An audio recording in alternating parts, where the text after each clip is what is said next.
My ongoing warfare against nihilism and all its most current manifestations, which I call modern, is this video series. It is a polemic against all those who are infected with a mimetic disease, an infection of the mind, which may appear to them as positive because it feels good, but in fact it is a sickness, an illness, which spreads like all viruses through the weakest, finding weakness and exploiting it, passing into the mind, and there settling down, fertilizing it like a cancer, usurping the cellular reproduction, division for its own reasons, eventually killing the organism. This is my polemic, my battle against this disease. And that's why I make these videos. I don't do it for personal gratification. In fact, it's far too time consuming, even though it's amateurish to do these videos. But I feel an obligation, a duty to carry on because there are so few out there who are saying these things, and I want to prevent younger minds from being infected. I don't have a particular agenda other than returning words to their proper utility and to force minds to think on their own, to think rationally, not emotionally.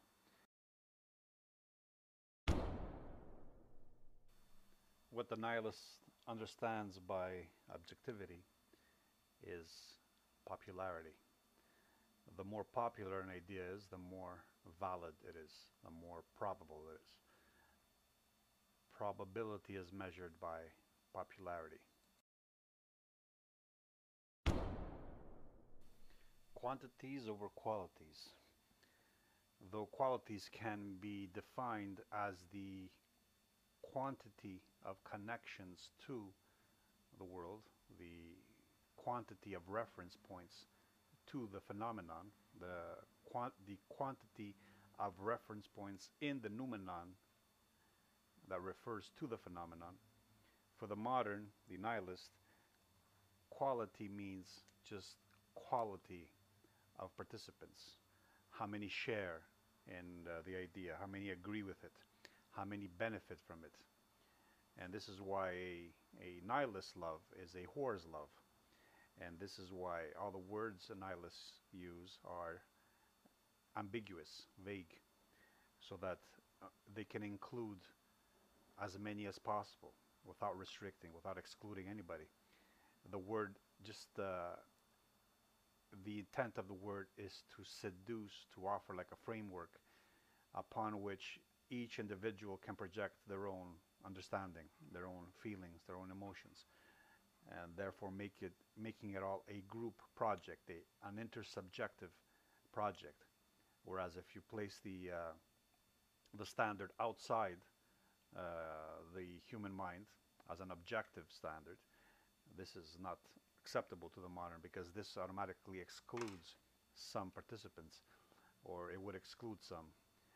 The motive is to include as many as possible, so you create this schooling, this herding, flocking, safety effect, where within which you can create an artificial reality, which excludes a reality that threatens your interests, that threatens your sensibilities, within which you can feel safe, or it creates an area of control.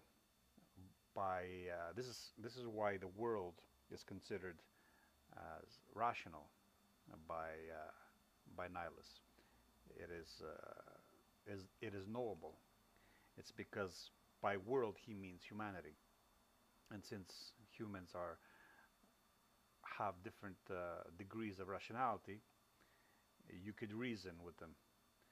And this, they think, means that you can reason with the cosmos. So you have a chance of affecting the cosmos using words.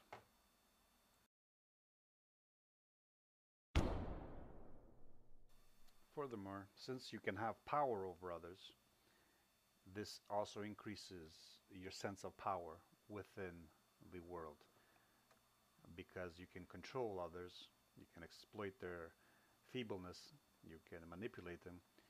You feel like you are in control of the cosmos. You are manipulating the cosmos.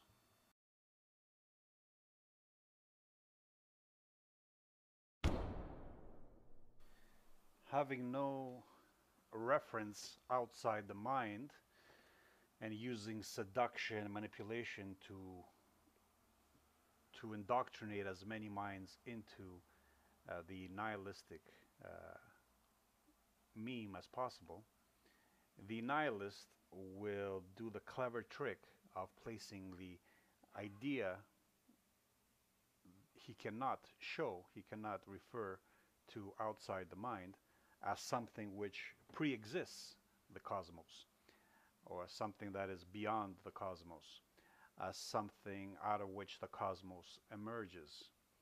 This is his little trickery, and it's effective when his audience are weak, desperate, feeble, and idiotic.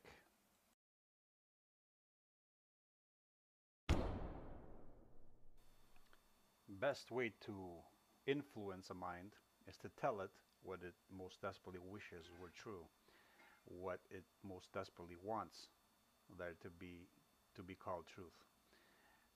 Then you feed into his fears, his anxieties, his hopes, his desires, and you give him exactly what he's begging for.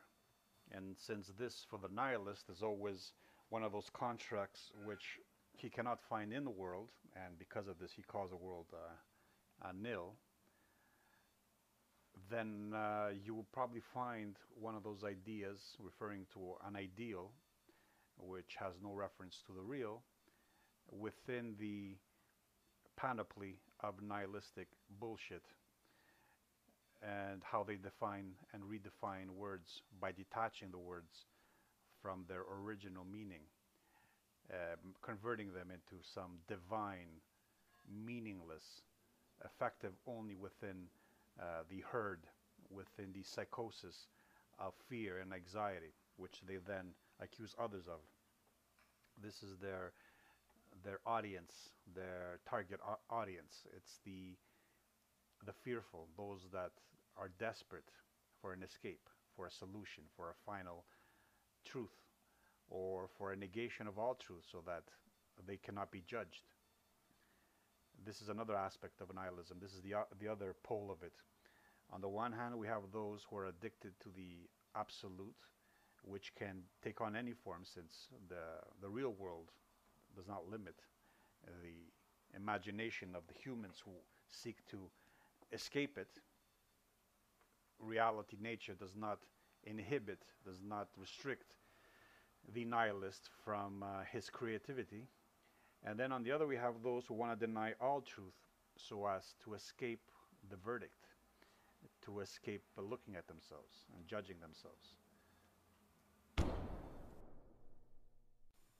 Like all viruses, this mimetic virus adapts, evolves, morphs into new forms according to how the target organization has evolved to deal with its previous manifestations. So the virus is evolving in relation to the host target, and this is a constant battle.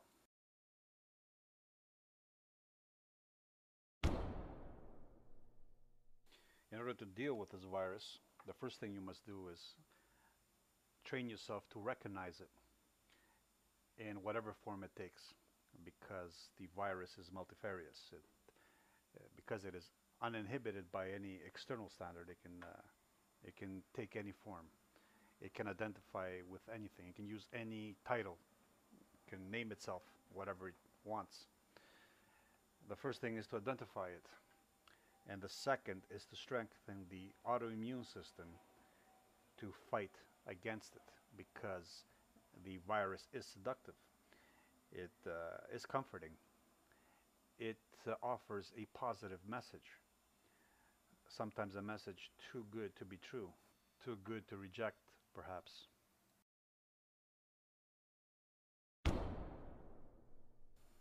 Nihilism is most often shameless because shame is feeling a sense of embarrassment before your peers, before your ideals, before your principles. And since nihilism has no principles, no ideal except itself, which is a world annulling, self hating, self rejecting,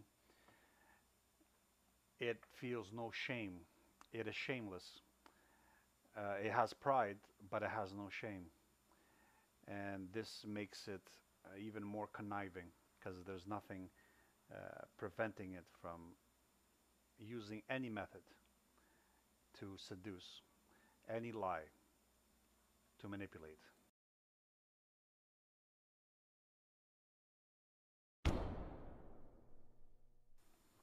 Negative nihilism, pure nihilism in particular, is shameless, whereas positive nihilism might feel some shame, some embarrassment before its world annulling ideals, its lies. It might feel some embarrassment before in relation to them and to the masses it attracts and calls its own. The negative nihilist has no such qualms, not even that inhibits it. It is completely free of shame. This is why, for the negative nihilist, the pure nihilist, cynicism is the quintessential symptom. You can recognize it immediately by its cynicism, how it laughs at everything, how it ridicules everything, while at the same time having nothing to offer as an alternative except total annihilation, total destruction, the total nil. Whereas for the positive nihilist, he annuls the world but then has something to offer, which is, of course, something completely fabricated and has no precedent, has no relation to the world. But nevertheless, it is a positive replacement of the world, an ideal that nulls all experiences, all past experiences of the world, and offers an alternative which replaces the world.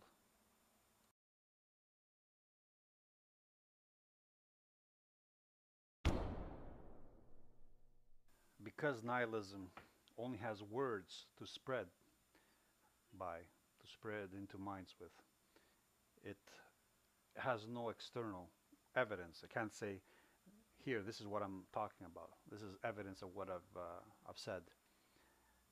Since it's lacking this, words are its only source of power, its only evidence. So the words have to be raised to something they are, something more than what they are, representations of noumenon. And noumenon have to be raised as something more than what they are, as simplification, generalizations of phenomena. That's why the words take on a magical, mystical spirit. The word becomes self-referential. It is enough that it refers to other words for nihilists to accept it as valid. And then the only criteria left is, how do these words make you feel? If they are pleasing or not pleasing.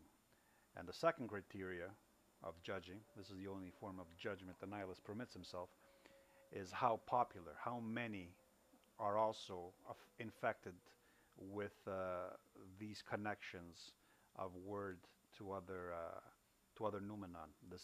Actually, these disconnections, these meanings with no external source. How many are part of the same group?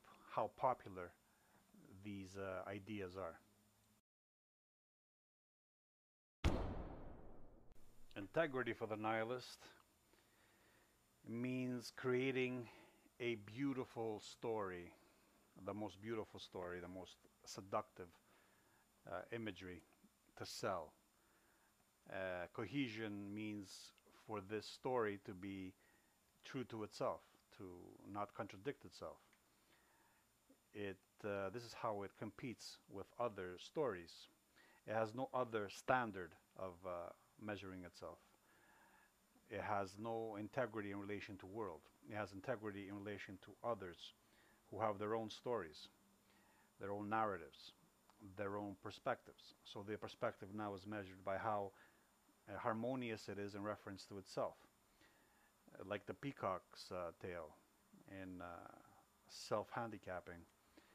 The story has to self-handicap and with impressively enough to attract attention, to bring into the fold as many followers as possible, to seduce as many minds as possible, to infect as many as possible. In that case, the cost is justified by the benefit.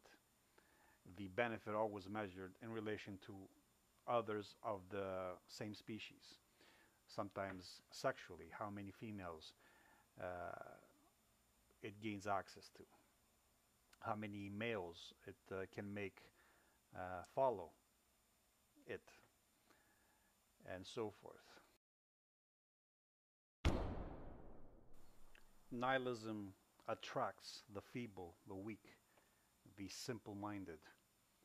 That's why it is the most popular, because in natural selection, not all are fit, not all can compete.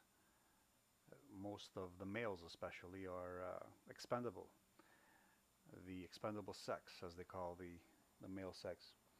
Therefore, you find in the nihilistic meme a gathering of all the rejected, all the cowards, all the feeble-minded, all the desperate, who find in natural selection something unjust.